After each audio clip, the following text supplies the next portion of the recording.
What's up, everybody? Welcome to another episode of Yala, your thrice weekly podcast where we talk about the hottest news and cool people with a touch of what, Terrence? Good old humor, man. Good old humor, man. Yes. This collaboration has been a long time in the works. It's finally happening. We have him in our studio. Yeah. But before we jump right in, what would we like to say, Terrence, to our listeners and viewers? I think the statistics bear out that about 72% of the people watching this video right now are not subscribers of the channel. So if you haven't already subscribed, please do so you can see the beautiful faces that are on this podcast. Yeah, Terrence is banging the table now. Yeah. He banged table already. So even if you're listening to it, it would really help us if you follow us on wherever you're listening to us.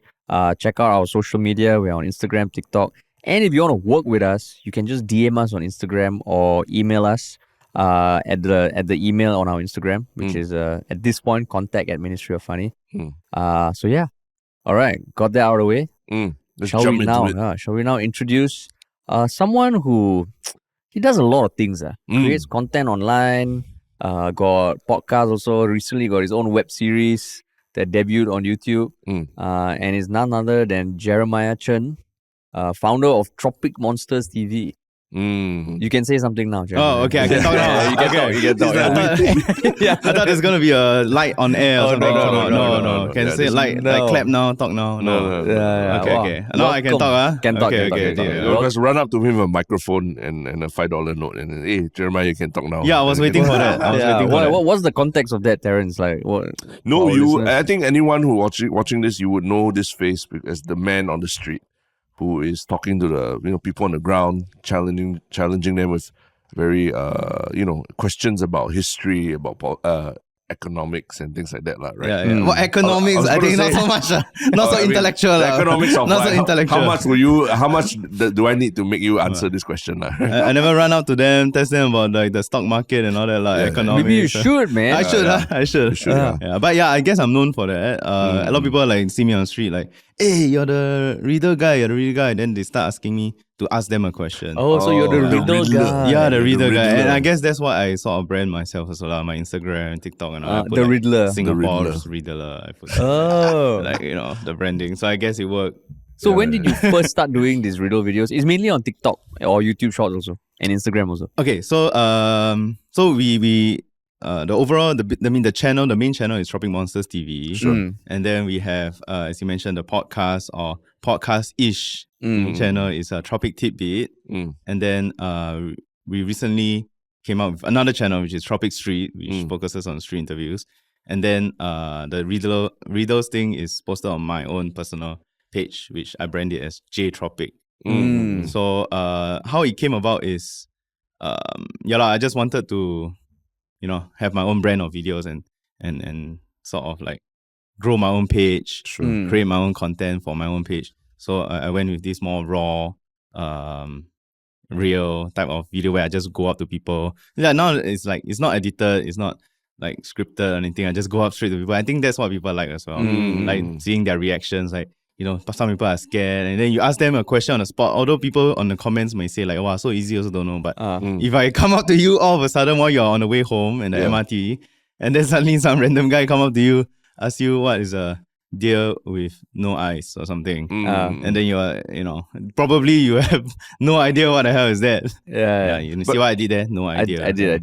Yeah, correct. But you've become you've become quite a fixture, right? Like I think a lot of your videos, you are at places with a lot of human traffic, and like you mentioned, people recognize you, and they see you filming, they even come up to you hoping that you will ask them the questions and all that, right? Yeah. Some of them, they do recognize. They kind of look at me, so I know that these guys can approach them. Because some people, when you approach them, they're like, "Excuse me, did you ask for my permission?" That kind of thing. They're like, "Oh, sorry." Because you approach them with the cameraman. With a camera in their face. Answer this riddle, and then the camera is like... As opposed to like the camera's hidden and you're just approaching them. It's like the camera is right beside me. So at first we started with phone, but then we went on with camera now. But now when you turn up these locations, do you ever get chased away by the people running the the MRT? No. They don't. Oh, yeah. Yeah, surprisingly, no. I guess that's why.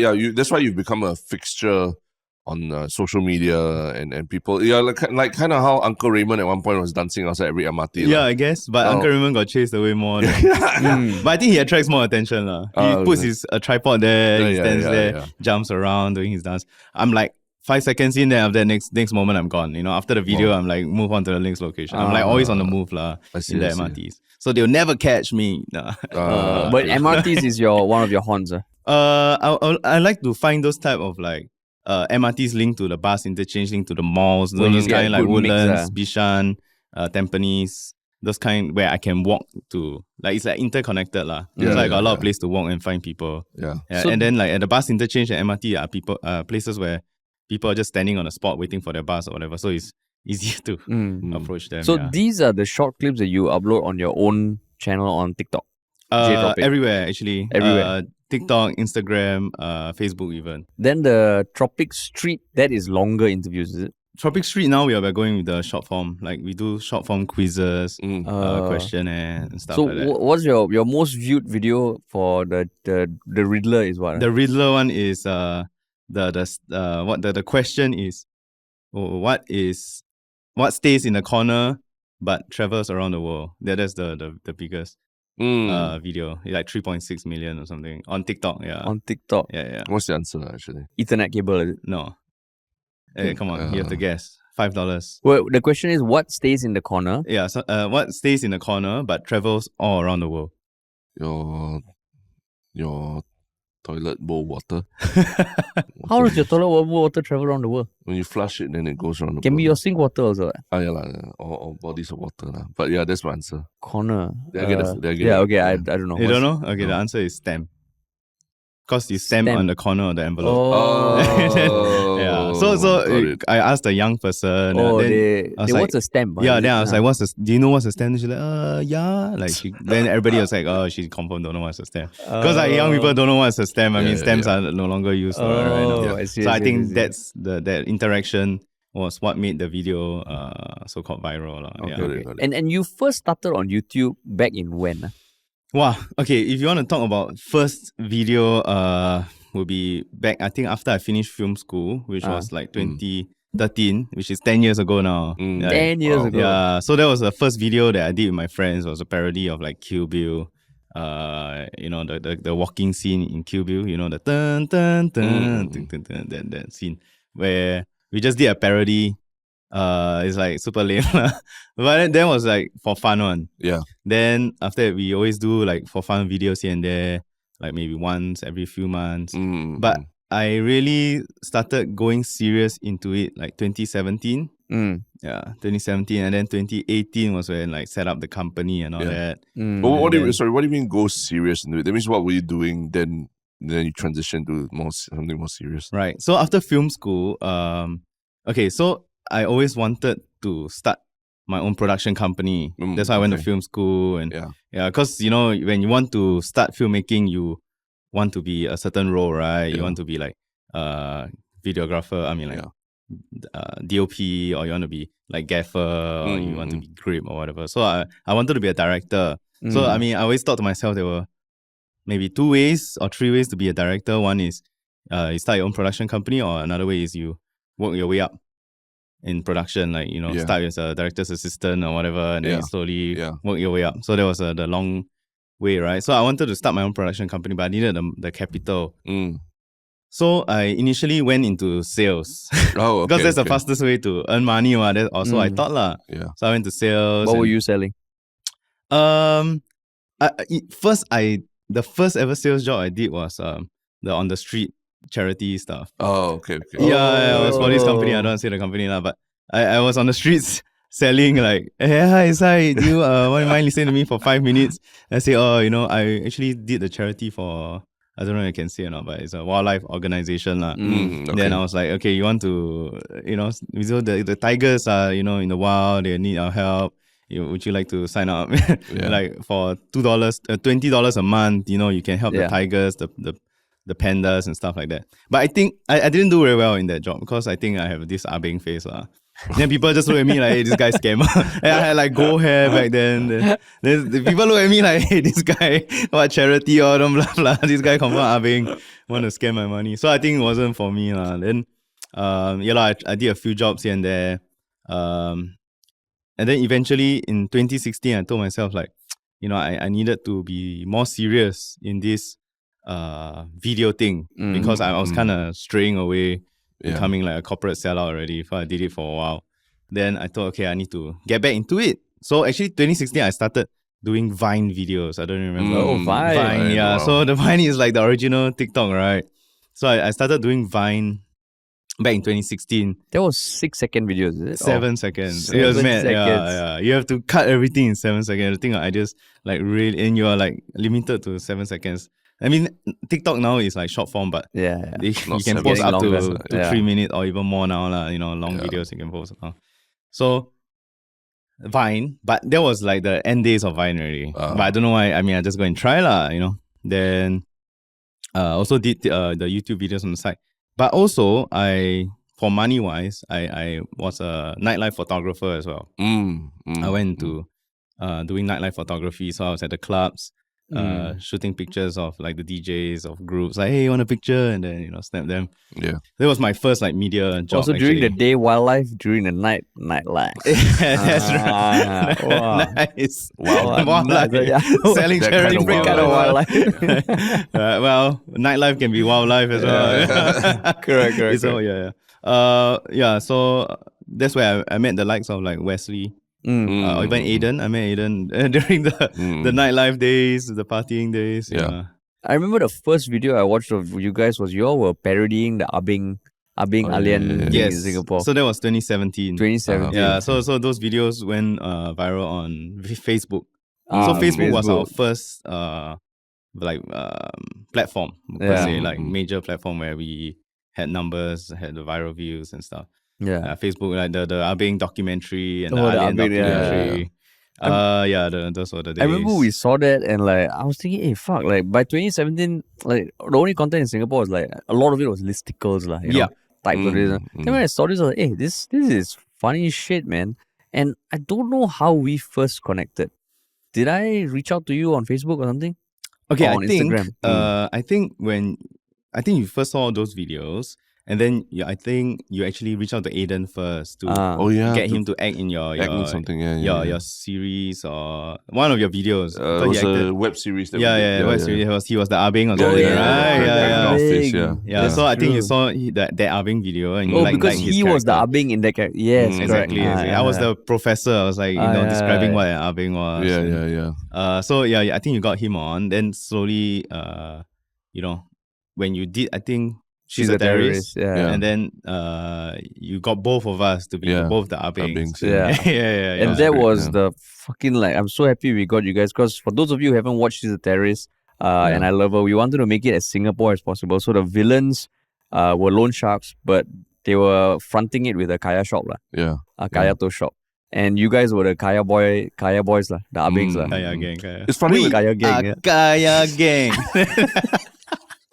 It's funny we are talking about the origins of how we met and all that, because I think part of the reason why you're here also is because I think we saw also that when you finished the web series you're working on, which we will get to, you also had a very emotional post that you put on Instagram, sort of thinking back of all those years of your dream of being a filmmaker and everything, right? And then we were one of the photos. We were tagged in it because we were a big part involved of it, man. Yeah, we're involved in a small role as script consultants. No, I mean, I was very honored that we had a photo as in part of your history. That's why, Jeremiah's history. It's a big. You play a big part in the whole series, which we will get to. We'll get to. But I just wanted to ask you, like, so when you posted that, what was your, basically you were looking back at all these years of that you've been, hustling and doing it together. So what has this series that you've been working on and all, what has it meant to you? Yeah, so as you mentioned, it's been a long journey. So a lot of people think, okay, because truth to be told, it is only in the past 2-3 years with the emergence of TikTok and us posting on TikTok that I really, as the company, really got out there. And people actually know me as the TikTok guy. So, y'all know like the Abing documentaries on Facebook. People know me from YouTube. They say you're the YouTuber and all that. But I would say TikTok is the platform that really pushed us to the next level. People see me on the street, hey, you're the TikTok guy, Nobody actually knows my name, to be frank. Nobody's like, hey, you're, whatever. You just say you're the TikTok guy, you're the video guy, you're the street interviews guy. So 2-3 years, but the whole journey has been actually a long one. Like I said, 10 years, 2013, from the first video, from the dream of being a director to now actually creating this series. It has been a long journey. It has been a tough one. A lot has been gained. A lot has been lost. A lot of friends made. A lot of friends lost. And now finally we pushing out this series, which was the initial goal at the start. Because as a filmmaker, all of us always, when we start off this journey, we have a dream, right? So I want to direct my first movie by this date. I want to make the best comedy series out there, whatever our dream was. So when I first started the journey, I always said by 30, I want to direct my first feature film. Because that's like the pinnacle of every filmmaker's dream, right? Yeah. Like, feature film. But when the opportunity came about, and we were presented this opportunity to create actually any type of series we wanted, I thought to myself, okay, we have to challenge ourselves and do like the hardest thing ever, which is to create a series. So I pitched this idea and it was approved, and then we went for it and I was really happy, and I that we finally concluded it, because I have to say it was the toughest challenge. I mean, y'all would know. It's freaking tough, lah. And plus, I mean, well, what is the idea? So people listening, like the overall, if you summarize the idea. Okay, so when we got this opportunity, right, the challenge was, we had to talk about we have to somewhat incorporate Singapore's culture into this series, and how to get the Singapore culture out there. So I was thinking, how do we showcase the Singapore culture without being, without doing things that have already been done, and also it has to come from a fresh eyes or fresh perspective. So I thought of the idea, okay, what if an expat means like a person coming from a foreign country to work in Singapore, right? Comes to Singapore and, stays with locals in an HDB apartment, and, experiences Singapore culture here and there from the flatmates. So the whole idea is about an expat coming to Singapore and just looking at Singapore in a fresh perspective, fresh lens. And it's called Living with Expat. Yeah, we're living with an expat. Yeah. And so how many episodes? Yeah. So Living with an Expat is 8 episodes. Which is, I mean, it's not a lot for a sitcom series. Sure. But it's already a lot.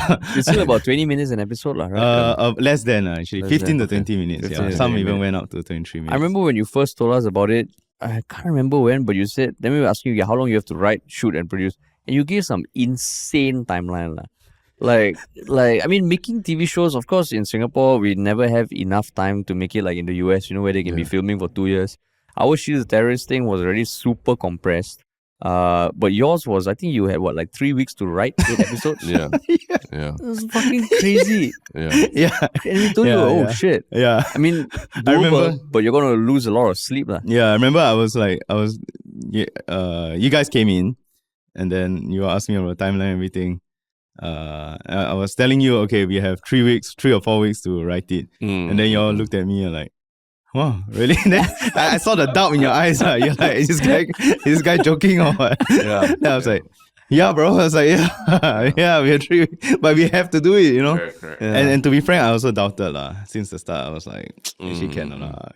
That's why I'm like really emotional about it, because we actually did it in the span of total, I think 3 or 4 months. But actually, because I mean, we are in the industry, we know right? But when you say that is one of the toughest things you've done in your life and all that, what is, to the layperson who might be not in the industry or understand production and everything, what is so difficult about it? It's just write a script, get some friends together. Camera now so cheap. Use your phone also can.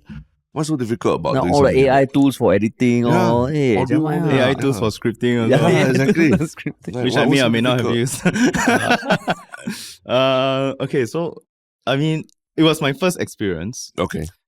coming into this major challenge, which is to produce a whole as series, which was 8 episodes long lah.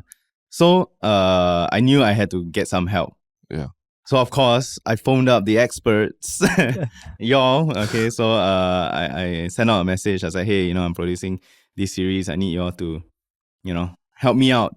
Not just the scripting part, but actually to consult y'all on on the other aspects of the production and whether can do or not. Yeah. And then y'all thankfully answered the call and agreed to help out lah. So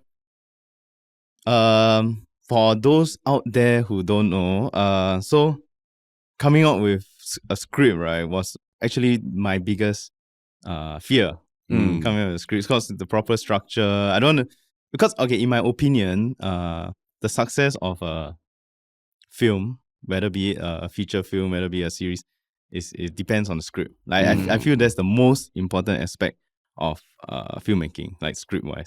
So I knew I needed to get some help, and the first thing y'all asked me to do was to read some books. Right? Like, hey, go and study. And I was like, okay, boss. So I go and study. I went to Kinokuniya and buy the book. Like what? Like uni, have to go and read one chapter. They say, okay, make sure you read this chapter. And I say, okay. I read. Okay, so yeah, because I didn't want to create something that at the end of the day there was no proper storyline, or like when people watch, it's just like, because we can't just do everything based on comedy, like slapstick comedy or just pure funny. It has to have some meaning behind it as well, like some storytelling as well. So so y'all came in. I remember we brainstormed the first day on the script structure and the characters, and like overall what's gonna happen from episode 1 to 8 lah, and what y'all gave was damn insightful, and we came up with a lot of great ideas lah, like the mama shop. We kind of mama shop. And then actually we wanted the auntie to walk around doing that, right? We came out a lot of characters, funny characters, a lot of good story plot lines, and y'all talked about like the difference between plot and story. So there's a lot of different aspects to think about in just for a script alone. Right, don't talk about like the production thing, but just coming up with the story alone, there's already so many things to think about. So I mean, I was also thinking about it the other day, like wow, like I mean, not that I'm like wow at myself, but like ourselves, but I was like, for the people watching the series, it's just like, oh, it's like that, like got Mama Shaw, got this character, got that character, but actually behind that, we talk about so many things, right? Like we came up with a question, the theme, the theme of the overall, the central theme of the overall story, and how each character connects back to the overall theme of the central story, and then how each character has to be different from each other, but also similar in some sense. Like for example, like Wei Ming, the insurance agent. Actually, we didn't really say he's an insurance agent, but or even like the Raj, the landlord. Like all of them are different, but also same in that aspect, and answers the question to the overall theme of the show lah. So that was very insightful, and in coming out with the whole storyline. But I have to say, there were a lot of. Remember the first day when we came out with the theme, and then from episode 1 to 8, what's going to happen, this. So initially there was the overall storyline, right, which we came about. But I felt the biggest challenge was because that storytelling structure was actually not what initially I thought out the series to be. Because there was, I think that storytelling structure was more serious and more like probably she's a terrorist. It's a comedy like also, drama, but it's more like drama. That's episode 1 to 8. But I wanted to go with more sitcom storytelling, whereby the characters reset at the end of the day, and then they're all just living their lives lah.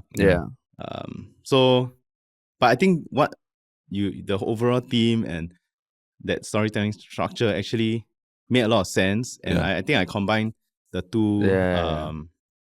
two storytelling structure into this. Yeah, so it's like a sitcom, but still there's an overall storytelling. No, I'm getting a sense that you're trying to explain to us why you didn't follow our plan. But, No. I think what I have to say is that what you did still to me is pretty amazing, because you took whatever you could from the book and everything, but you still synthesized it into something that works for you, for your timeline, for what you're trying to do. So there's no need to explain to us. We're here to find out your process. This is the story lah. I mean, this is the story of what happened. Yeah.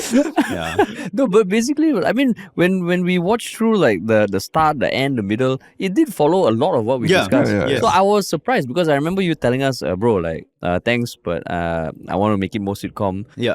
Then we're like, okay, you do you, man. Yeah. But when I saw the whole thing, I was like, hey, actually, a lot of things we discussed were there. Yeah, because I actually registered what y'all say and then digest the storytelling techniques and so we were right, we were yes, right. Of course, you're the expert. Can still be Singapore friends, number one scriptwriter. Can still be friends. Remember you say you lose a lot of friends along the way.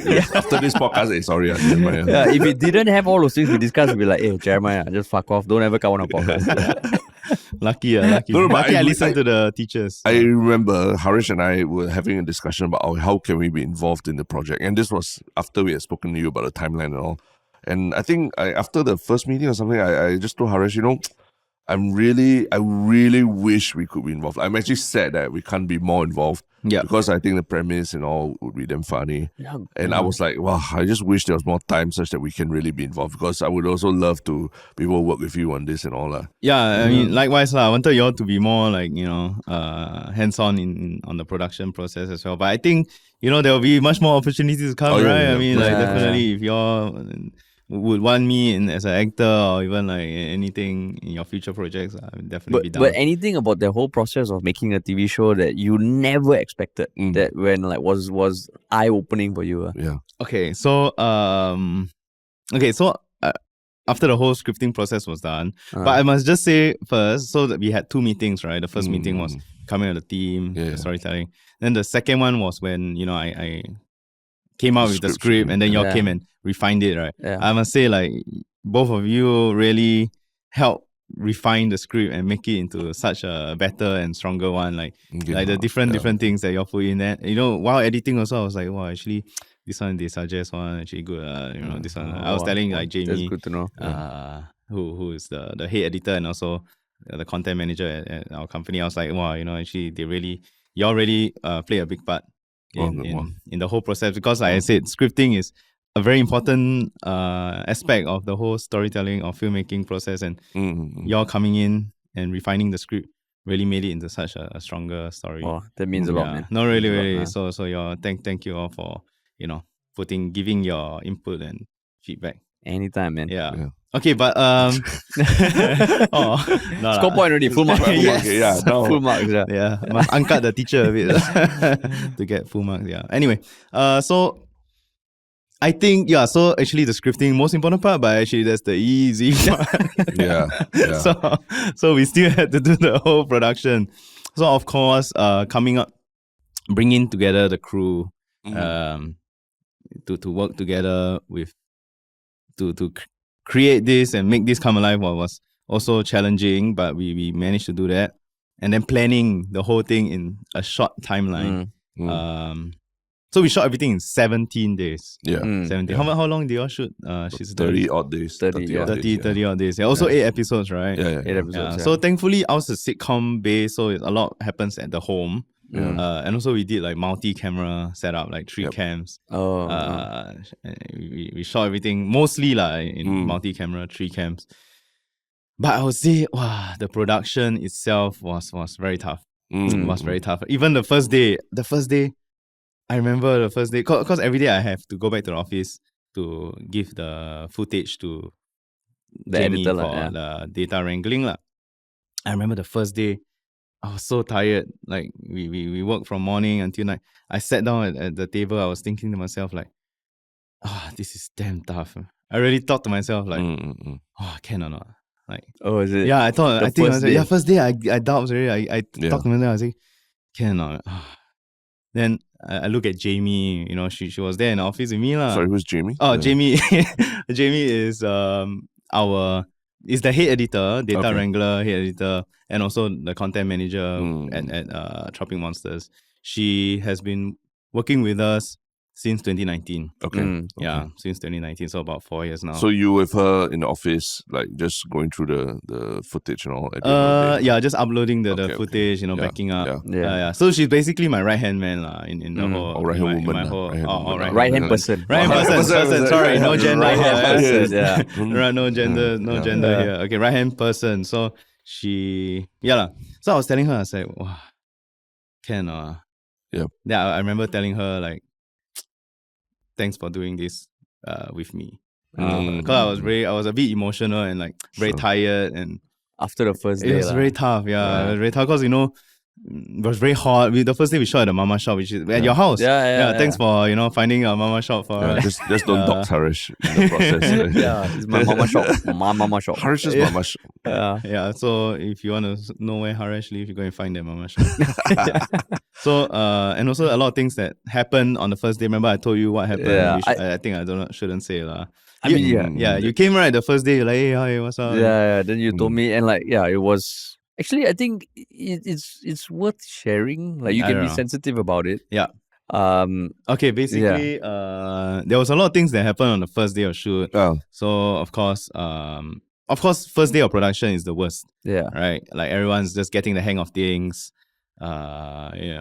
Nobody knows what's happening. And first day, everybody is like first time meeting each other, very awkward, and they have to act like best friends on camera. And how many people were on set in total? Everything. I think about 15 to 20 people. 15 to 20. Yeah, 15 to 20 people. It was quite a small crew. 15 to 20 people, quite a lot of people already, but still overall a small crew.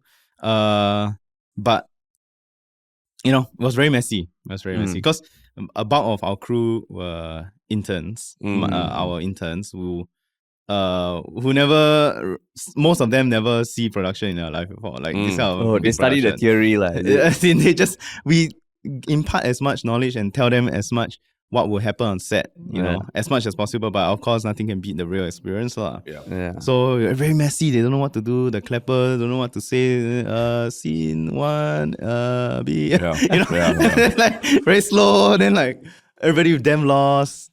And then Jamie was like shouting at people, say, "Can y'all do it?" Yeah, so it was very messy, very like, you know, chaotic.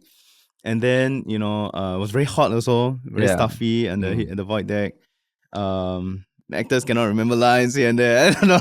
It's just overall a very tough experience. And then there was a point where suddenly a fire engine showed up with ambulance. And we're like, oh, what happened? We like, you know, but we still had to shoot lah. Yeah. So we shoot, we continue shooting. And then there was one point where, you know, we were still rolling and facing the lift there. Then we say, okay, stop. Then I was like, what happened? And then came out a stretcher with somebody on it lah. And then, you know, there was a cloth over the person's body. So we all know what that means lah. And then we were all like, oh wow. Then we all tried to look away, you know, like ignore. It was a bit dark lah, you know, it was a bit dark, and then the cameras were rolling, and then you were like, wow. So it was a very dark, very. You saw it as a sad bad experience. omen. A bad omen. Yeah, kind it's a of. bad omen. Yeah, kind of. I mean, I don't really, you know, believe in omens, superstitions, but some of the interns or even people working on set were quite affected by it because, you know, the first time see a body. Yeah, so it was a bit tough. Yeah. And that was the first day. It was the first day. First day of shoot. It was the first day. And then, I remember going back to the office at night. I was like, wow, can or not? Told Jamie, say, wow, thanks for doing it with me. Because I was very emotional. I was like, having doubts. Like, just the first day, don't know how many more days to go. And I also knew that I had to rewrite. Because I had to rewrite a lot of parts, because if the script was that version, the first day version, I didn't think we can finish it in 17 or even 20 days.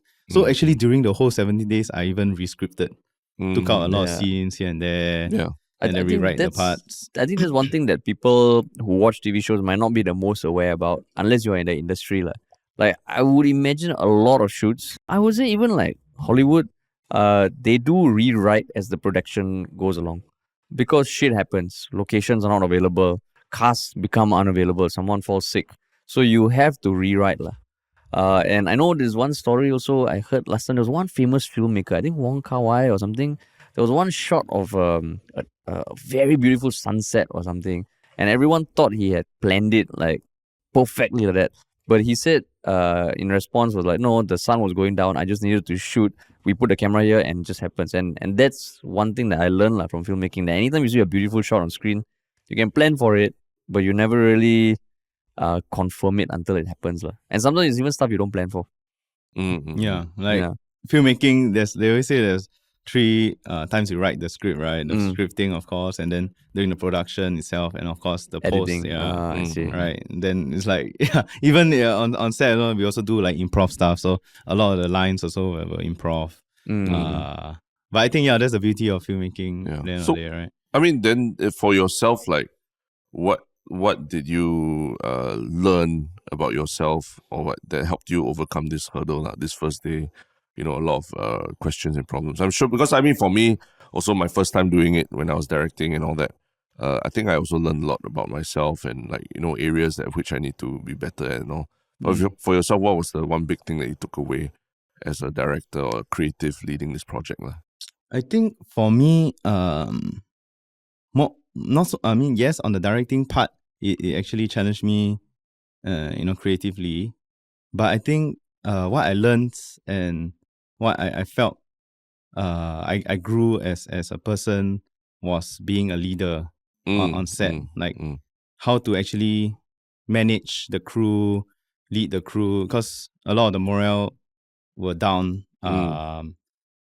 after like halfway through, or not even halfway through. A lot of people's morale were down. They were like tired. They were like complaining because a lot of weekends burn, a lot of OT. So it was like how to motivate the crew and to bring everyone together. And I mean, I don't know about you guys and your productions, what happened, but actually behind the scenes, there's a lot of drama as well. There's a drama happening in front of the camera, but there's, I think, even more drama happening behind the camera. People start turning on each other, start backstabbing each other, start bitching about each other. People even like bitch about me. I mean, like, correct. But it's about how you manage and how you bring everyone together instead of pushing everyone further apart. And I think that for me was and more of an eye opener rather than what happened in front of the camera. Because what happened in front of the camera, yes, but it was all planned already. Like the scene, what's gonna happen, the camera angle, the sound, whatever. It's more or less planned, so it's more or less visioned. Right? I mean, we already envisioned it.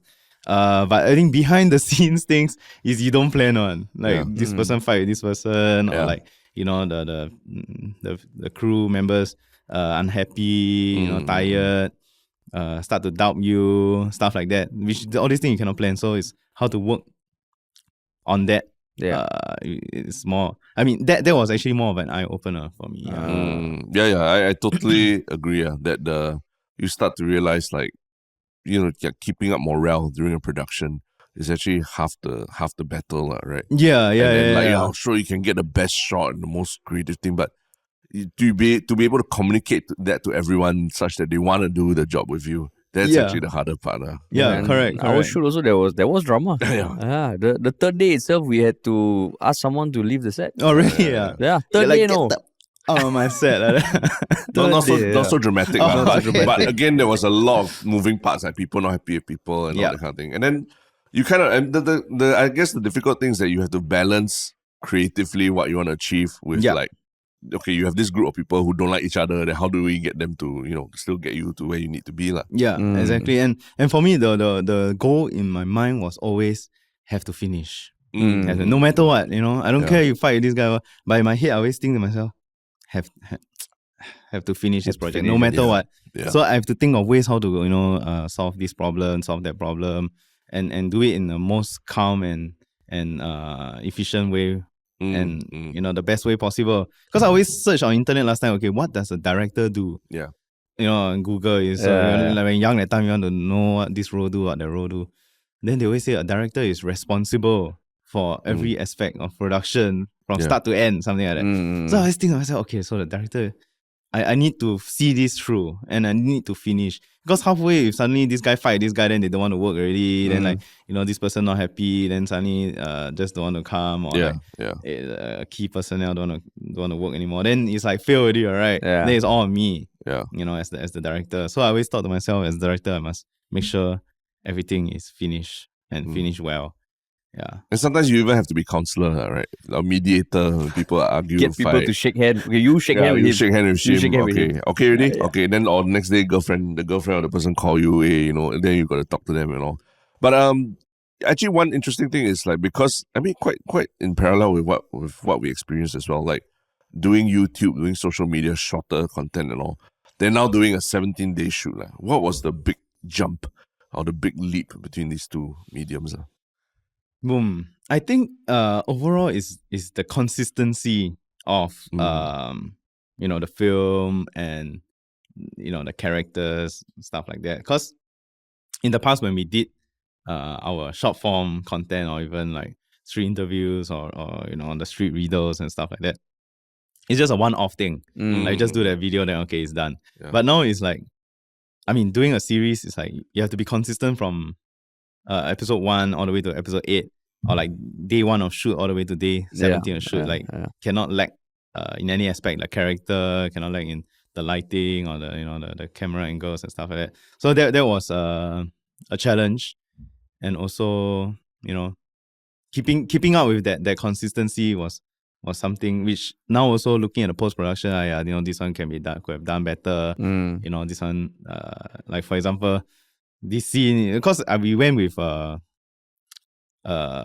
what we call like a floating camera type of vibes. So some scenes, too much float, then some scenes, not so much. So I think a lot could have been planned out more proper in pre-production. In terms of technical aspect wise.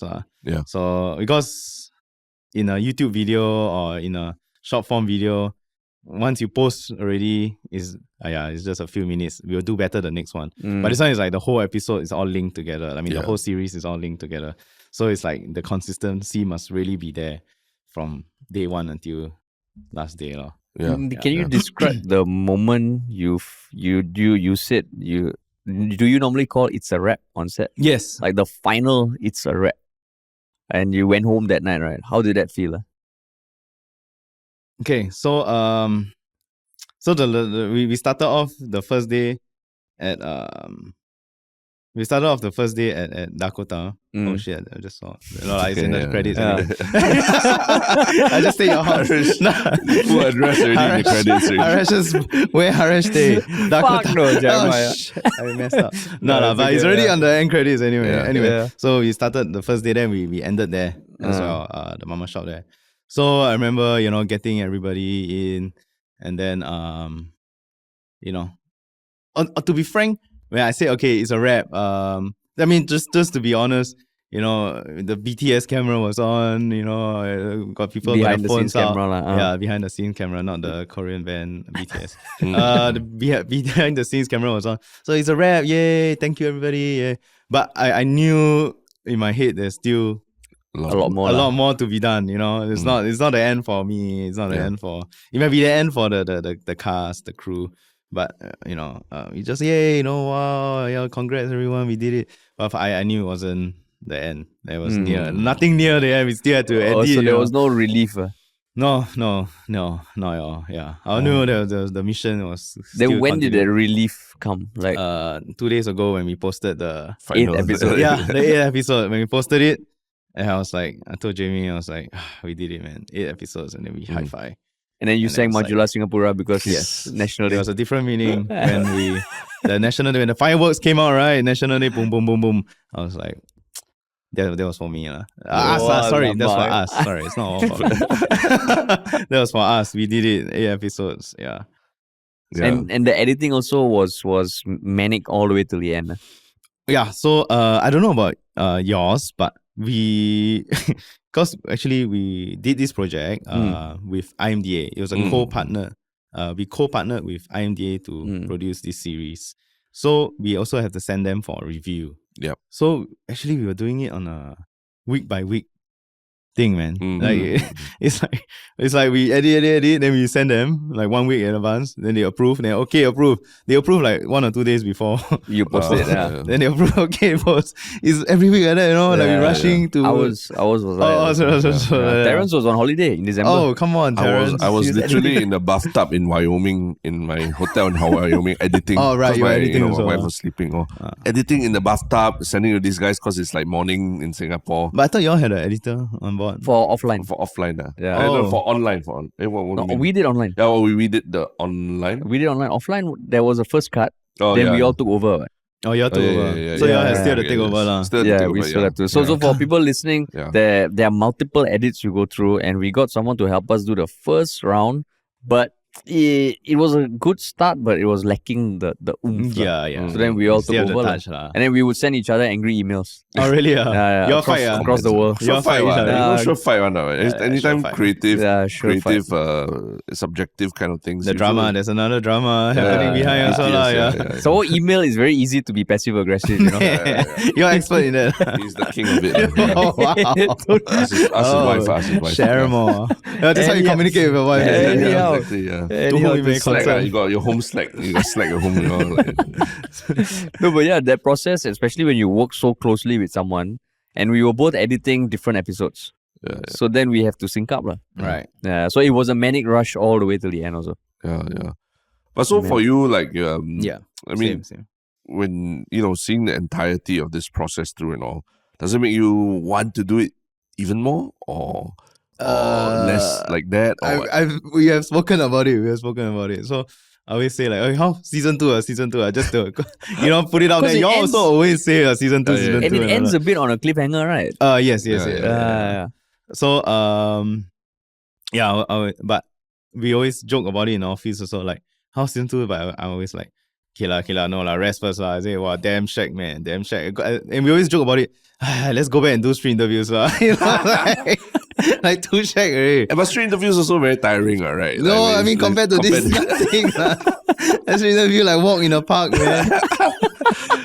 Yeah, tiring. You stand in the sun the whole day, but the edit and everything is not as headache because got the edit itself, like Must so get many approval, scenes and must must get get, I mean even the audio, must see with the best audio, the Yeah, boom, and then the last different take, must use different take. So interview is just how to cut and use the best parts only, man. Then we put some sound effect and some text here and there. But the edit of I mean the shoot, I mean the scripting, the shoot and the edit, I think this is the toughest form of filmmaking. I mean, I don't talk about movies wise lah, but narrative is pretty tough, man. So yes, I would love to do it again sometime down the road, be it maybe season 2 or a different idea and stuff like that. But now I just want to go back to street interviews and doing my $5 quizzes. Like, just the easy stuff now.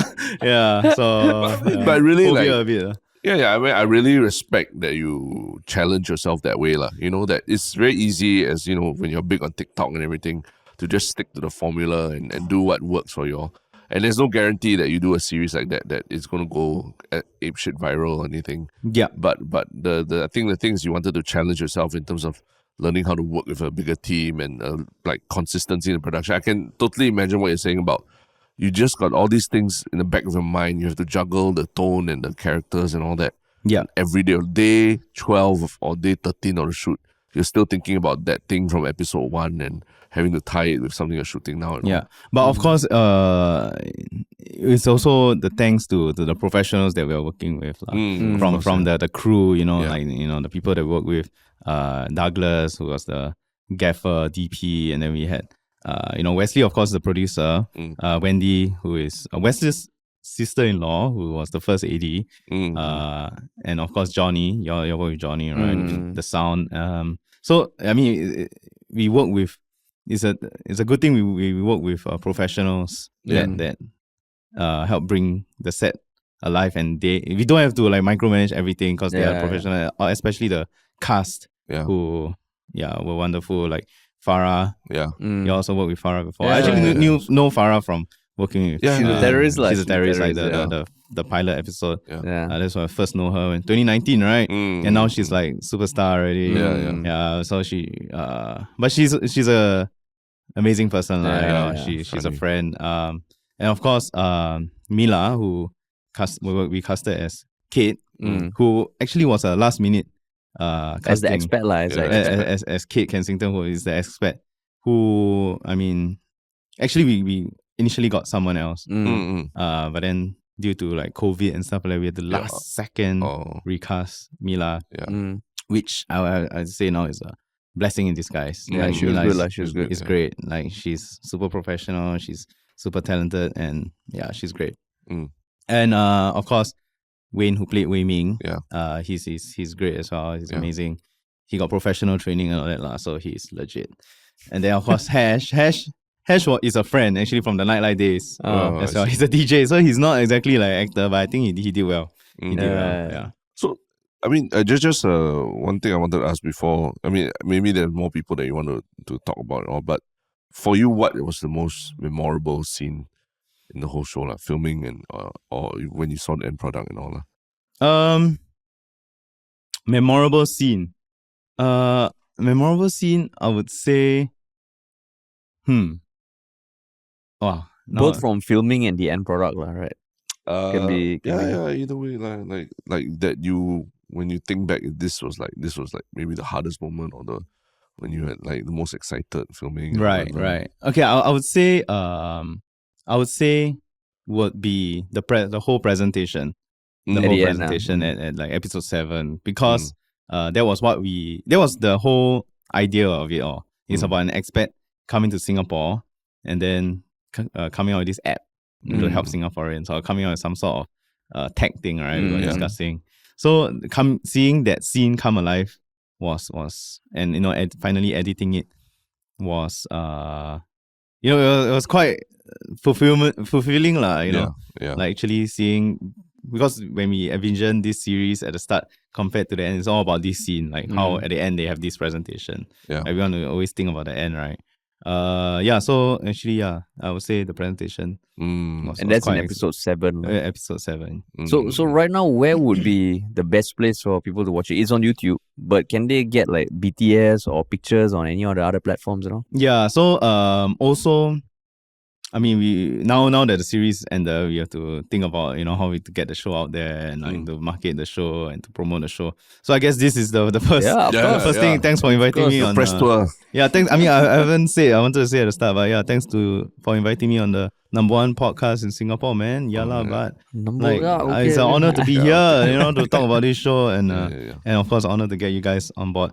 But yeah, I mean, not so much materials out except for the episodes, but we will post more like BTS and other materials. So YouTube will be the Tropic Monsters TV YouTube channel. Yes, Tropic Monsters is on YouTube, Facebook as well, and we post clips on Instagram and TikTok. Okay. But I also wanted to say just now, before I forget, like just now you say, creating this series and all that.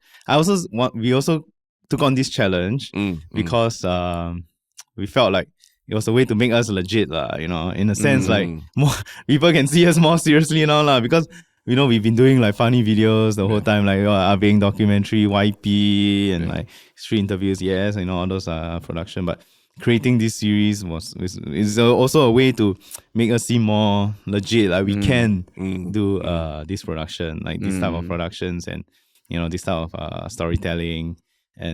But I'm a bit fearful though, because I have to say, in every YouTuber's journey, from your days, and they always have this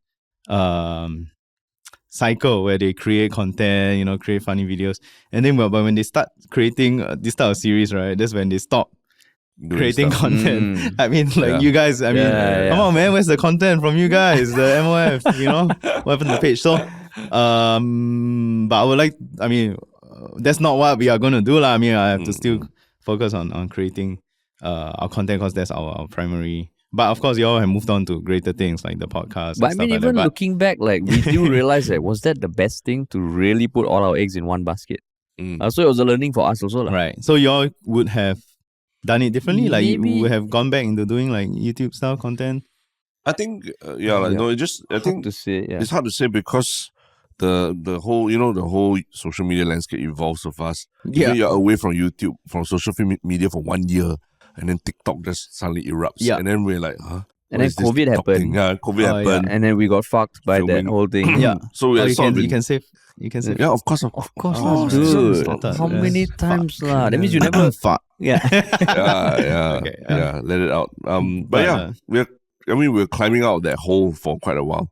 And then we kind of had to figure things out. So Yeah. I would say it was both in internal, external push and pull factors about why we didn't continue with doing regular stuff on YouTube. Yeah, it's very fast. The social media, like just 1 week you stop posting content, people forget about you. Forget. right? Yeah, Like forget. who the hell are you? So now, do you feel like have you stopped doing the Riddler videos for a while? No. Okay, I okay. stopped posting, but we still were posting like Tropic Tidbit, Tropic true, Street. really. So my okay, face okay. has been there, you know. Okay. So people, I The hope moment people you don't forget. people stop recognizing you on the street. First stop asking Yeah. me for $5. People just come out to me, like, hey, I want $5. You give me money. Give me my $5. Do you Then have like, huh? Like, Do you have like $5 notes like in a roll in your pocket? I actually do, in the in my strip bag. club? I actually do. Like, always prepared. People really round up to me, ask me for $5. So I'm like, always prepared. So Nah, take it lah. Every month you have to go to the bank to change like No, I for have $5 notes. like $1,000 for $5. No, I'm not kidding. It's serious. Oh really? I'm not saying I'm kidding. I'm real. So you're basically saying on this podcast, which is going to be heard by a lot of people, that if they see you in public, go up to you, ask you for $5, you will give them $5. No. You have to answering answer question, riddle ah. first. And okay, agree to okay. be on camera. Yeah, to answer the answer. Yeah, you have first. to answer riddle first and see, sign the talent release Talent to be on the release, camera. okay, yeah. okay. No lah. Yeah. Yeah, I mean true though. Yeah. But cool, man. I mean, like, it's awesome to see that you also took that leap, because I mean, when we first met you, you were doing videos on YouTube, on Facebook. Then now to make the jump to a web series, it is a very big thing, lah. So congrats to you and your team, man. Yeah. Thanks, man. But of course, thanks to everyone who helped out create this whole series. Of course, y'all and the key members of the whole production, and of course the crew themselves also made the whole thing come alive. It's just like they always say, filmmaking is a collaborative process. Yeah. And it's just, I always felt like it is okay. This is one thing which I learned from film school that I still believe in, because my film school is not like, even though I went to like New Zealand Film Academy, shout out. But it's not like a prestigious film like New York. It's not like New York Film Academy or whatever. You shout them out and then I was like, but you're not prestigious. I mean, to be frank lah, no offense to I y'all. like you, but you're not that beautiful. But it's not like a prestigious thing, 3-year program, go and learn under Peter Jackson or whatever. It's not like that. It's just a few months, go and learn filmmaking, just go and really hands-on, learn what you have to learn, then get out. But of course, filmmaking is always hands-on, right? That's where you really learn. But yeah, one thing I always learned in filmmaking is, in film school, was that the director's job is not to be the smartest person in the room. The director's job is to find the smartest person in the room, and something like that. Sorry, I didn't pay attention. No, we get it. We get it. You get it. You get it, right? We get it. It's to make the find the smartest person in the room and get the ideas from. Not get the ideas from. You know what? Bring everyone Get together. the best lah. out of them. Yeah. Get the best out of them. Let's retake the whole podcast. I messed up the line. Get the best out of everybody. Yeah. Make the best out of everybody and get the best out of all the people on set. Yeah. So I always believed in that. Cool, man. So, we will put all the links in the show notes to really? Living with an Expat, where they can find Living with an Expat, your social media channels and all that. And That'd be great, to man. everyone listening and watching, just give it a shot, man. Show them some love. Yeah, I mean, I would say, episode 1, 2, I think it gets better after episode 3, 4, and then all the way.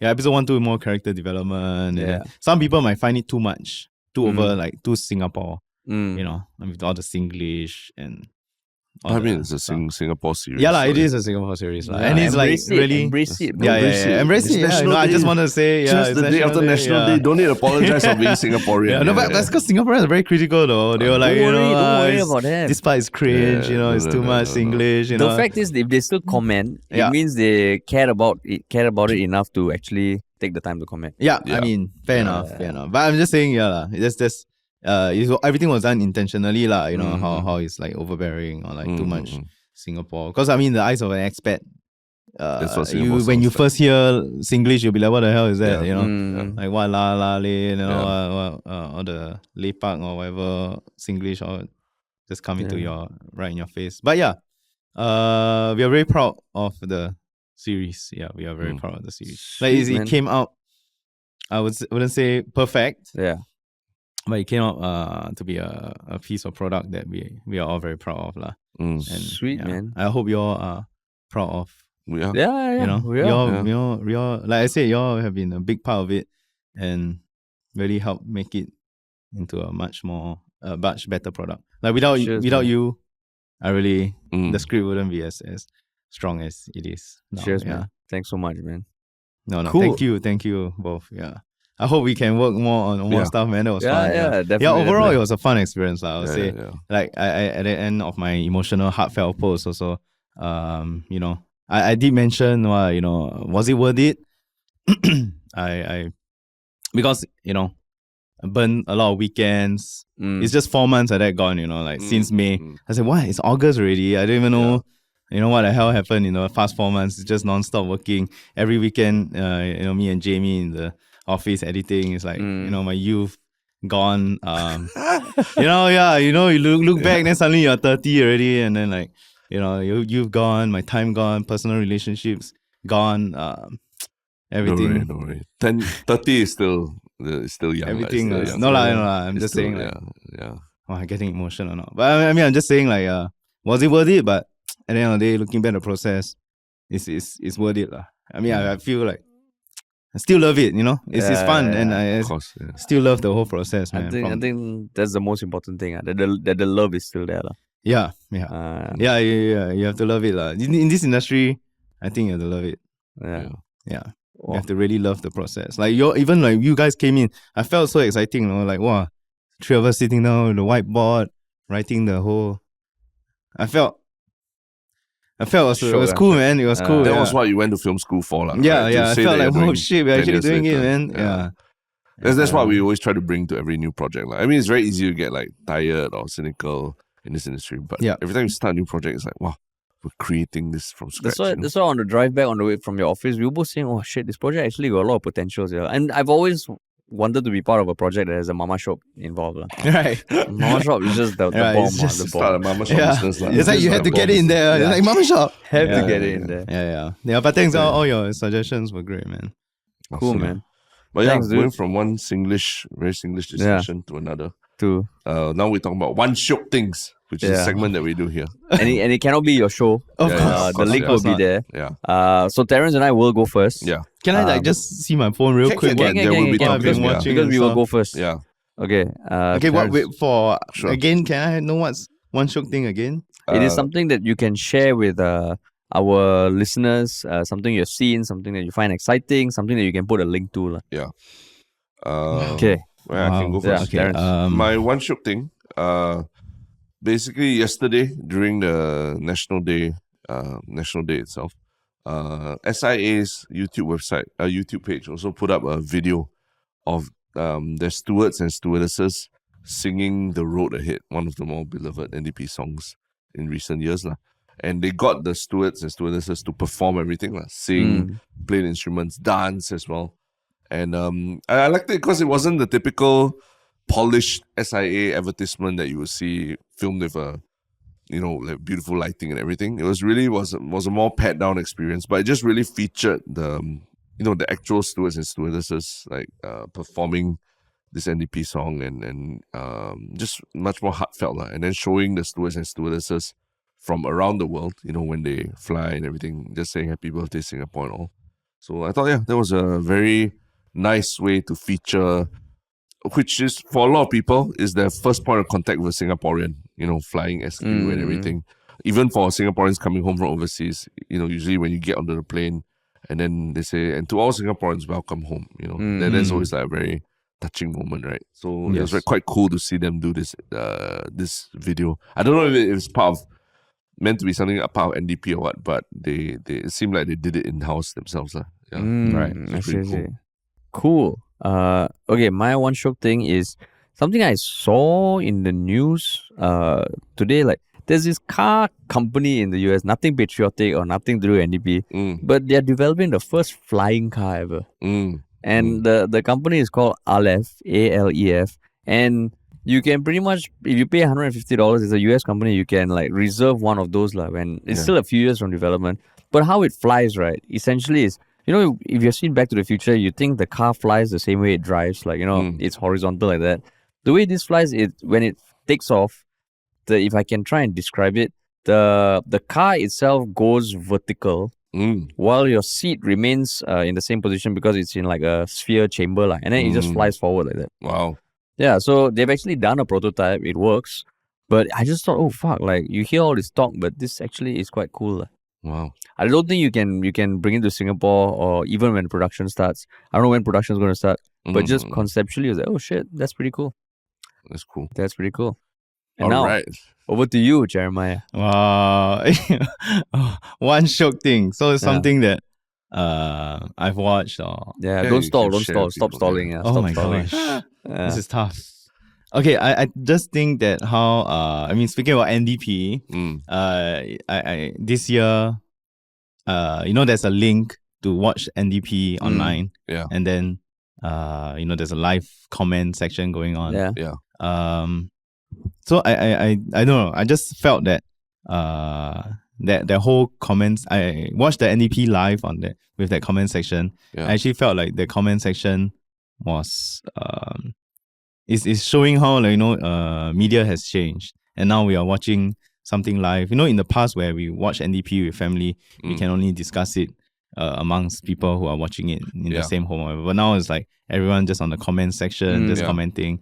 And it's quite funny and some of the actually Singaporean, I don't know, we are like jokers or whatever, but all the comments is just like making fun non-stop about like the NCC people coming out then holding umbrellas, and then they're like, hey, are they holding umbrellas?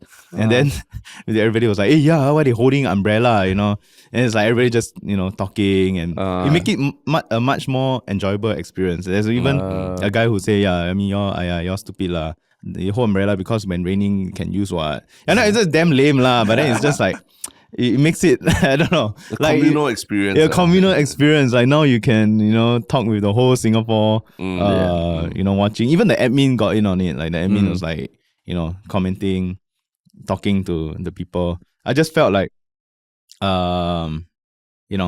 Singapore how much things have changed. And also Singapore has 58th birthday, from the start when we were just like, I'm going into the whole national day. NDP already, but I'm just saying, now it's like we are all just talking, making fun. But it just, I don't know. That's my That's fine, man. Yeah. I think now you can, if you rewatch it, hopefully they enable the comments. No, but some of the comments, but also the Singaporeans, everything also complain. Make fun. Everything also we like to make fun of ourselves. Like just we see one thing about on MDP, then hey, why like this, or like they make fun of this, make fun of that. Like we don't take ourselves very seriously in that sense, or we don't see ourselves as very up. But cool, man. Yeah, that's my one Shiok thing. Sorry, it's not. No, that works. That word, works. But, since you're talking about NDP and stuff. Cool. That's a Shiok thing. But thanks so much for coming, man. And hopefully we can work on something again in future. And congrats on finishing this. Thanks, man. The fireworks were for you, man. No, for us, for everyone who worked hard on the set. But it was a bit lost, lah. I felt a bit lost because I've been working on this for 3-4 months, and then now we finally posted the last episode. I felt a bit lost, lah, and then till today, I'm a bit lost. It's only been 2 days, but it always happens. Yeah, it's just like what now? But of course, we still continue creating content, our usual stuff. But just what's next is the question on my mind. But Cool. of course, I would love to work together again. Let's do something, man. And thanks for having me on the #1 podcast in Singapore. Yalla, but Yeah. All right. Cool, man. Yeah, well, cool. Thanks so much for listening, everybody. Thanks for watching.